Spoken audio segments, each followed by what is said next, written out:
আসসালামু আলাইকুম ওয়া রাহমাতুল্লাহ। ওয়ালাইকুম আসসালাম ওয়া রাহমাতুল্লাহি ওয়া বারাকাতুহু। হুজুর, আপনি কেমন আছেন?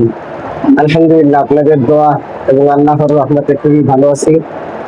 আপনি শান্তিনগর মাদ্রাসায় যে খেদমতে আসছেন, যে আপনি বিগত 2 মাস মাদ্রাসায় খেদমত করলেন, আপনার অনুভূতিটা কেমন? আলহামদুলিল্লাহ, শান্তিনগর মাদ্রাসা এটা একটা খুবই অনেক পুরনো একটা মাদ্রাসা। আমি এখানে এই 2 মাস হয়েছে এখানে উপস্থিত, মানে জয়েন করেছি। তা 2 মাস আসলে অনেক অভিজ্ঞতা আমার ছিল বা হয়েছে, আরো অনেক অভিজ্ঞতা এখানে খেদমত করে আমার খুব ভালো লাগতেছে। তারপরে এখানে পরিবেশও খুব ভালো, ছাত্রছাত্রী সবাই খুবই ভালো। তাদেরকে আমার শিক্ষা দিয়ে, আমার পাঠদান দিয়ে আমার খুবই ভালো লাগতেছে। জি হুজুর, আপনি এখানে যে আসছেন, আপনার সহপাঠী শিক্ষকরা তাদের আচরণ, চলাফেরা, তাদের কথা ভাষা নিয়ে আপনি যদি একটু বলতেন, আপনার সাথে কেমন ব্যবহার করে তারা? আসলে এখানে যারা আছেন, বিশেষ করে বড় হুজুর, তারপরে এখানের সহকারী শিক্ষক যারা আছেন, সবাই খুবই নম্র এবং খুবই ভালো মনের মানুষ। তাদের সাথে 2 মাস আমি একসাথে চলাফেরা করে তাদের ব্যবহার, আচার আচরণ সবকিছু আমার কাছে খুবই ভালো মনে হয়েছে।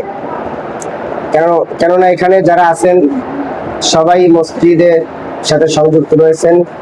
এখানে যে মাস্টার সাহেব আছেন, আমাদের ইংরেজি টিচার, তিনিও খুবই ভালো মানুষ। তবে সবাই এলাকার আশেপাশে মাদ্রাসার পাশেই সবাই অবস্থিত আছেন সবাই। জি হুজুর, আপনি মাদ্রাসা ছাড়া আর কি কি করেন?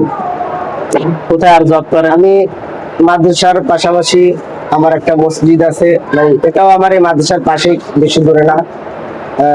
মসজিদে মুয়াজ্জিনি করতেছি, মুয়াজ্জিন হিসেবে দায়িত্ব পালন করতেছি আল্লাহর ঘরে। তারপরে এখানে আছি পাশাপাশি, এই আর কি। তাহলে মাদ্রাসা এবং মসজিদ মিলে বর্তমান বাজার দ্রব্য যে ঊর্ধ্বগতি, এটা মিলে আপনি কেমন আছেন? আসলে মসজিদ মাদ্রাসা খেদমত করে মূল কথা হচ্ছে আল্লাহ যেভাবে রাখেন সেইভাবে আছি। তারপরেও দেখা যায় কি, আমরা যে খেদমত করি মসজিদ মাদ্রাসায়, বেতন খুবই সীমিত, একদম অল্প। তাই অল্প বেতন নিয়ে আমাদের সাংসারিক বা বাজারের যে অবস্থা, সেইগুলো মেনটেন করে চলতে হয়। সেইভাবে আল্লাহ তাআলা যেভাবে রাখছেন সেইভাবে আছে। যাক, আলহামদুলিল্লাহ। আমরা শেখ সমীরউদ্দিন নুরানী তালিমুল কোরআন হাফিজিয়া মাদ্রাসার সহকারী শিক্ষক হাফেজ মাওলানা আরমান সাহেবের কাছ থেকে তেনার অনুভূতিটা কিছু আমরা শুনলাম। আলহামদুলিল্লাহ, আল্লাহ তাআলা ভাইকে তার নেক হায়াত দারাজ করুক, আর দ্বীনের খেদমত আরো তারা কিভাবে করার তৌফিক দান করুক। আসসালামু আলাইকুম ওয়া রাহমাতুল্লাহ।